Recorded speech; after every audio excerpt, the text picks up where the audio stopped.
down the hammer and pick up the pencil. You're about to listen to the Savvy Radio Show. Learn from real-life real estate investors, experience revealed with the Savvy Landlord as your host. Hey, you tuned into the radio show. I'm so glad you did. My name is VanCauwenbergh. I am the Savvy Landlord. You tuned into the Savvy Radio Show, and sometimes you got to act enthusiastic even though you're not going where you want to go, or you got to wait 10 more days for someone to respond to your offer of matrimony. I'm just playing. Or trying to put an offer in on a house. How do you stay focused on what you're trying to do? You got to look at, I just interviewed, a couple of days ago, Chad Harris, and you got to look at the bigger picture. Right now, you're looking at the temperament. I'm fat. I'm overweight. I'm broke. I got no money. How do I sustain and fight through the days when I don't want to run? Like tonight, I'm going to run. And I look at the big picture. I mentally picture, where am I going to look like when it's done? What is it going to look like if you move to a new city? What does it look like when you are standing in front of all these people and you get married? What does it look like you have two sources of income and one is in debt and one's not, and when you both double up on the income? What does it look like you're debt free? What does it look like when you have 100 properties? What does it look like? So you got to see the big vision, and then how do you get the vision going? So what's got me amped up, I was just thinking earlier, I was like, what's sustaining me? One thing is you got to change stuff up. Sometimes you got to join a new gym, even though that gym may not be the $300 a month gym or the $100 Orange Theory or the $10 Planet Fitness. You've got to change it up. You've got to get out of your comfort zone. I'm working with this young kid, and I'm like, bro, you've got to get out of your comfort zone every day. You're afraid of success, or something's wrong, but you like to be comfortable. So just set something in your mind today. Make a decision. You're going to call somebody, or you're going to call that bank you've been slow rolling, or that realtor that you want to connect with, or that girl you want to ask out, or even call a mentor that you just never know.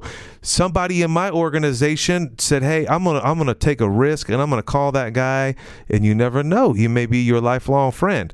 But the goal is to get out of your comfort zone. So how do I sustain? I try to mentally every day try to get out of my comfort zone in some form or fashion. Like today, my comfort zone is I joined a new gym, and it's expensive. It's with my children. I got to add them on, which adds more money. And I paid for this like 4 or 5 days ago. And I'm like, man, I could have signed. When I rolled up, I was like, I could have signed up for this. But my other friend was like, hey, let's go check out this gym. Sometimes it could just take one other person to push you out of your comfort zone. But what pushed me was like, look, I'm paying for this. I need to use this. Okay. So you're paying for something, your time. So you got to value your time. Just listening to this podcast radio show is costing you money. Is it making you better? You've got to think of it like that. We just throw away our time, and we don't realize, is this podcast making you stronger? Is it making you better? If it's whack and it doesn't work for you, or you think that I'm black but I'm white, people get confused when they see me in person. I thought you were black. Hey, I'm not black. So let's get that out the way. Some girl told me, hey, you probably need to tell people every time you do the podcast, because a lot of people don't know about you, and you just start talking. Well, the reason why I just start talking is so we could just save time. If you really want to get to know people, get on their Facebook page. I know it's fake highlights, but do some research. Google people up, ask them, and then make your own decision through checks and balances. But you need to get to know people. It's just like, that leads me to this other point that I'm just irritated. I posted, this dude probably doesn't listen to me on a podcast, because if you listen to me on a podcast, you would not ask me this question. I never get mad, but I do get frustrated. I posted a book. I'm reading a bunch of books, and let me tell you why I'm reading a bunch of books right now.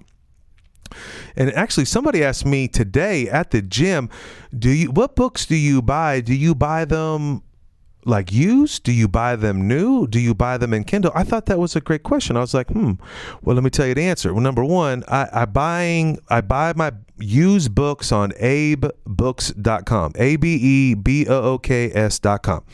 So buy every Brian Tracy book on there because it's only $4.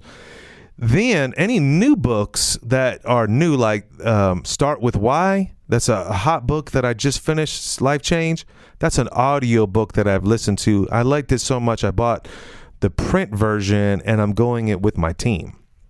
Now, the reason why I went to A-Books is that my son, my children, my daughters, and my son are reading, and now they don't need me to read to them, and I don't need to look over their shoulder to make sure that they're doing what they should be doing and pronouncing the words. So now when I read with them at 8 o'clock, I bring a book in their room with them and I read my book. And that's the reason why I'm reading books.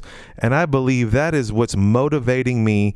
That's what's getting me going, is I spend 10 minutes a day, 20 minutes a day working on personal development. And that's where you need to be. You need to be working on, to stay on fire, work on personal development. You can't go wrong with personal development. It's a life change. I know this homeboy of mine, and I've been hanging out with him a long time ago, and I could see when he found Jim Rohn, when he found Brian Tracy, when he found Earl Nightingale, when he found Zig Ziglar, and when he found Robert Kiyosaki, and that his philosophy was wrong, that he wasn't wrong. His schooling may be tweaked out, but he wasn't wrong. And that poses the question that I received today. So the question that I received today is, how do I share my vision, or how do I, break off or educate someone on my 9 to 5? Let's just say you have a girlfriend and you kind of keep it on the wraps. You're kind of a private guy. And then you're getting serious with this girl or even your wife. How do you share your vision, or how do you get them on the same page? And then how do you tell them that you don't have a job? Like, seriously, like how do you get paid? Like, are you a drug dealer? Because all of a sudden you got rolls of cash, but then you tell them that you are an investor, and they don't understand what is an investor. First of all, what I've learned in counseling just recently is that where people come from is from, things that they learned as a child and from their parents and their upbringing. So, I grew up with nothing, so I don't understand that you should get a car at 16 years old, because I didn't get a car at 16.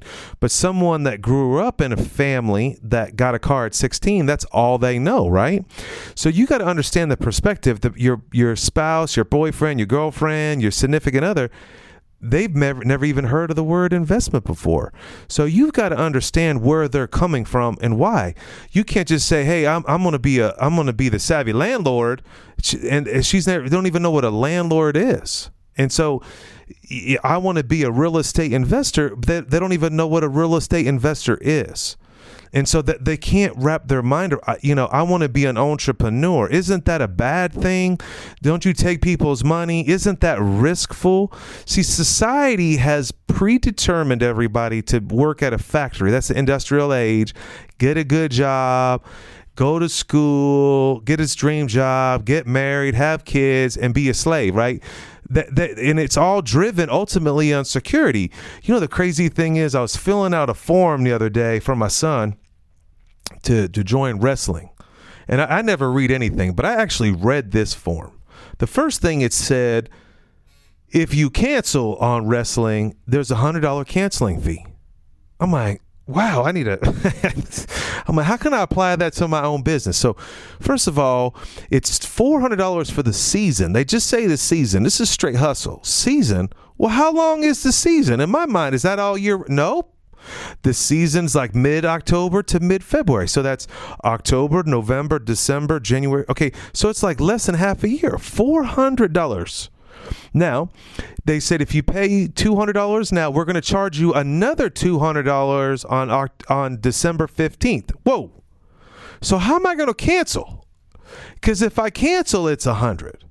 You feel me? So if I sign up by October 15th is when the season starts, I only have 30 days to decide.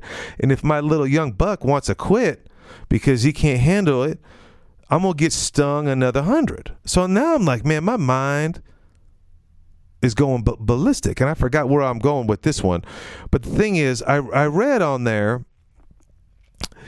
I thought this was interesting. Side note. Yeah, whatever. Read the freaking documents. I never read anything. I thought that was interesting and figured that out. But what really got me baffled was I had to fill out this medical form. Interesting. Now, I don't know if you know this, ladies and gentlemen, boys and girls. I do not have insurance as of today because this thing called Obamacare and this thing called Donald Trump and this thing called self-employed entrepreneur hustler, there's no insurance for hustlers. Okay. Now, if you were a musician, you can apply and get a group for musicians. If you own an accounting firm, there's a group for accounting firms. Or if you're a CPA, you can get in a group of CPAs and you can qualify for insurance. But if you're a straight hustler trying to survive, working, doing your own thing, you don't have insurance. So I'm filling this thing out for my son. It said, well, who's your insurance with? And it had a red star. And I was like, oh, I had to pause. What do I put here? I don't have insurance. Big baller have cash. What do I fill in? Are they not going to let my son wrestle because I don't have insurance? See, this is society. See, what's happening is I'm on the old train. Like a lot of you need to hear this right now. You need to quit your job, not because because you're keeping your job because you think you need insurance. Obamacare actually works really well, but I make too much money now. If you make under $77,000, you automatically qualify insurance from the government. I don't know what's going to happen with Donald Trump, but the point is, you don't have to be a slave to your job because of benefits. And a lot of men and women especially, are driven by security. No offense, ladies. You probably don't listen to me anyway. But the point is, that's how my wife was. I need to get my wife on the radio because she worked at her job for X amount of time because it gave us benefits. And me, as a lazy person in my mind, oh, okay, cool. We got free benefits. It's cool. Because did you know, I looked it up the other day, real benefits is $2,000 a month. Wow, $24,000. That people don't even make that. How can someone afford it? That's why you got this Obamacare and it's subsidized by the government. That don't make no sense. I know we're getting off the track, but the thing is, I saw this form and I had fear. I don't have insurance. Now, are they not going to let my son in because I don't have insurance? And see, that's what happens with society. If you don't go to college, you're going to be a dirtbag. If you don't follow this specific plan, who made this plan, you're going to feel inferior.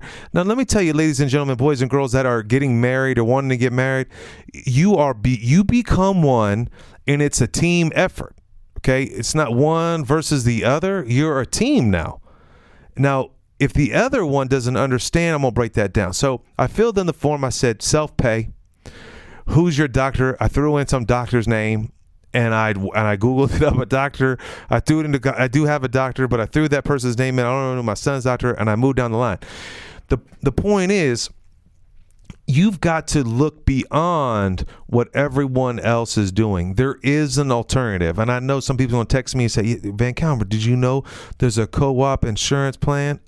Yes. Did you know if you hire the proper accountant, you could use an HSA account and get a major medical policy for very little? Yes, I know that. But I'm just giving you an example of what you need to do, because employers will freeze you that you have to go up this ladder, and the ladder could just be learning how to hustle on the side, how to flip property, or how to buy assets, or raise money. How do you raise money? I raised money yesterday by building a relationship over time, proving my stature of handling money, and giving them a return, and they were willing to invest. It's that simple. It sounds simple. It takes time, and you got to learn it. So how do I get my wife, girlfriend, husband on my same page in this area of security? So you don't have a job, but you're surviving. So first of all, you got to find out where they're coming from. Now, I knew when I first got married, my wife, dad is Hispanic, and he worked in the farm in the beginning, and then he worked really hard, and he worked all the time, and that's all he knew. Okay. So I knew coming into the marriage that hard work, and he believed in the stock market. Oh, shucks. Now, I don't believe in the stock market. Why would I ever turn my money over to somebody else that they can have some scandal in the stock market, the stock that I bought for $10 after they had sex with some secretary, and the stock plummeted to $1, and I just lost my whole net worth because somebody made a decision. You need to be in control of your money. It's your responsibility, and the government, I don't want to get into it. So I knew going in to the marriage. Now, her mom is a super anal, detailed accountant type person. So, but I asked, how did they run their money? Well, it was very fascinating. They ran their money separately. Now, let me tell you something. I was married before. We don't separate no money. We are a team. Dad doesn't have a bank account. Mom does not have a bank account. We have a bank account so we can make decisions. I don't want to make decisions without you because you're my partner. And I would like for you not to make decisions without me, right? Right. So if we don't, then we cause this dissension, and then we get mad, and then now we don't trust each other. And there's nothing to hide. If you want to go buy an ATV, man, figure out a plan to make money to go buy an ATV. Don't just go buy an ATV without your spouse knowing. Okay. Now, the first thing I did, I slowly dripped on my wife, girlfriend at the time, about what my vision was. See, the real biblical principle, if you don't have a vision, the people perish. So remember, your person that you're dating, they may be from a different world, from another part of the country, they may be from the inner city like I was, and I'm marrying a farm girl. Okay. So that's one barrier you're going to have to kind of marry together. And then they already have a preconceived notion of how to do money and how to make money. My wife has 3 degrees. I have 0 degrees. I've never starved. She may have starved. Like, I don't know. But she had debt from student debt. I didn't. Okay. So is one way better than the other? Not necessarily. I think they're better for who you are as a person.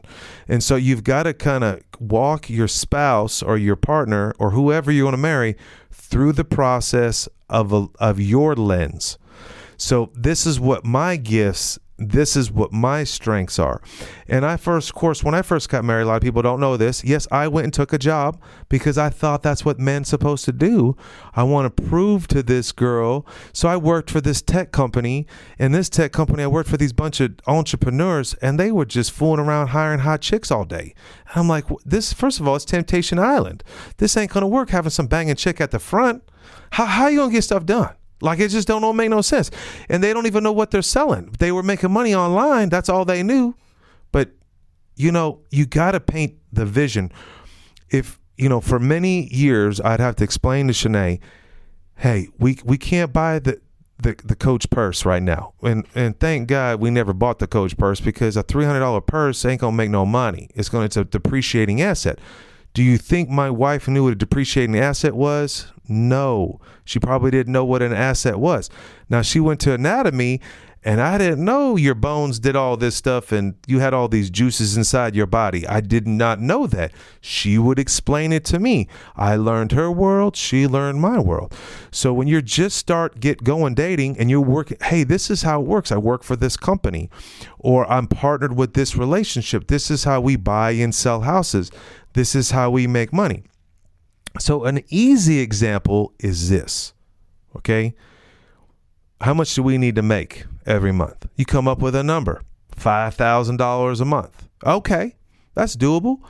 Now, how many rent houses? So now you could explain to her, real simple, or him, hey, if we buy this, let's keep it simple. If we buy this rent house for $50,000. Now, this person you're talking to, they may be a high C. They want to know where this $50,000 comes from. But but if we buy this $50,000 house, that sounds doable. Let's just say a $40,000, because that's how much cars cost. But we can buy this house for $50,000, and we can rent this out And don't try to impress her with all the terminology, what we yield, what's our ROI. Just say real down and ghetto simple. I think that's why people like me, is because I just make it simple. We buy this crib or house, depending on who you're talking to. You could be ghetto if you want to, for $50,000, and we're going to rent it out for $800. Taxes, insurance is $100. They probably don't even need to know that. But we're going to make $200 a month off of this one property. How many properties do we need to make? Well, if we get 10, that would be $2,000. And then we would explain the word passive. That means, or some people say mailbox money. So money comes in every month off of rent. And where do you get? I borrow the money from the bank. I prove to the bank. And so you kind of got to walk them through. Now, at the first time, you might have to do this 3 to 4 times. So what would it look like if we made $5,000 a month? If we had 25 rental properties, what would it look like? Well, I manage 50 properties at 10 hours a week or less. Okay. And I had a full-time job working a okbride.com bridal show. So that's your first step, is like, hey, I'm glad that you're going to be in the medical field. Tell me, what does it look like for you? Great. What do? You're a radiation therapist. Oh, you zap people, and then you laugh. Yeah, you administer radiation or proton therapy. I mean, I learned so much about cancer that I really don't give a rip about. But that's what her passion was. But I needed to understand, because if I was ever at a Christmas party and I'm talking to all her people, I want to be at the Christmas party, and I'm gonna act. I don't act the fool that I don't know what my wife does. And so when people ask me, what does your wife do? I say, well, my wife is a radiation therapist, and she's the one that administers the radiation, zap, right before before they see my wife before their last chance, before they die. Depends. Now, you've got to train your spouse or your girlfriend. What does your husband do? Now, my wife knows that I'm always prospecting for private money. My husband helps people get a return on unused money that they have in IRA accounts. Oh, so he's a slumlord? No, you see what I'm saying? Or, I've trained I'm telling y'all, like, this is, I'm being 100 with you. My wife I train her. Just say this: he's a real estate investor, because I don't even want my wife involved. Because she don't even tell him that I'm an author. She doesn't even tell him that I have a radio show. He's a real estate investor, and some people will get it, some people won't get it. Okay, and it's not an opportunity. I don't teach my wife my elevator pitch, but if I'm somewhere else, so you got to walk her through. Explain the reason why. I love this comment. A confused mind says no. If you can't get your wife on your page, it's because you have not explained how amazing you are in what you do on a daily basis. So what's your 9 to 5? I work for the largest real estate company. For many years, I had different identities, and I work for Keller Williams Real Estate, not me. But I'm just saying, I am a realtor for millennials. I'm a real estate investor. I'm a landlord. I'm an author. I'm a bodybuilder. I do sales.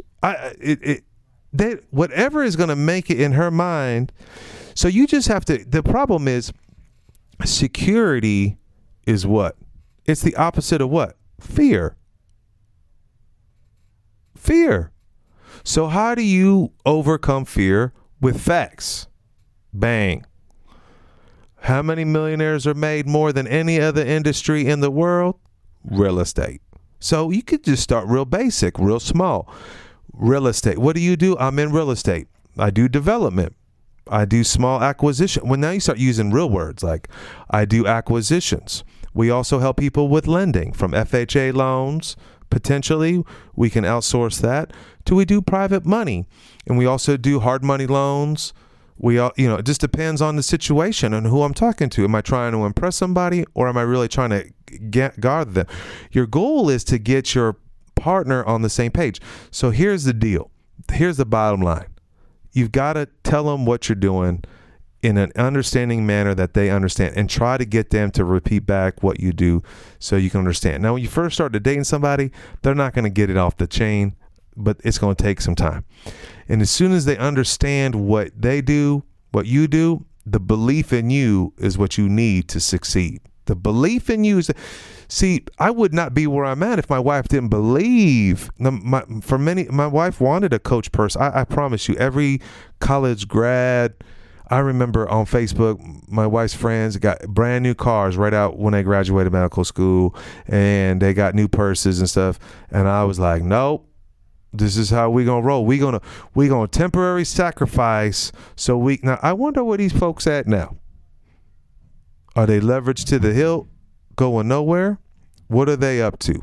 Anyway, hopefully this helps you in some form or fashion. You tuned in to the Savvy Radio Show. We got many more episodes to come to make your life the best that it could be. If you have a question or you have a comment, if you want to correct me, I'm about it. Let your boy know so I can get it and help somebody else because they need to hear it. So go do it. What is the Savvy Boot Camp? Are you struggling to get to the next level as a business owner, as an investor? Do you want to multiply your income? Sign up for the Savvy Boot Camp, a strategic and supercharged one-night and one-day event designed to shortcut your learning process and propel you forward. Just value, no upsells, and an intimate setting to build relationships with like-minded investors. We will be covering how personality profiling can make you a millionaire, outsourcing and the nitty-gritty of maximizing your property management, scaling your business through systems and automation, technology hacks you should be using every day, and how to raise private money.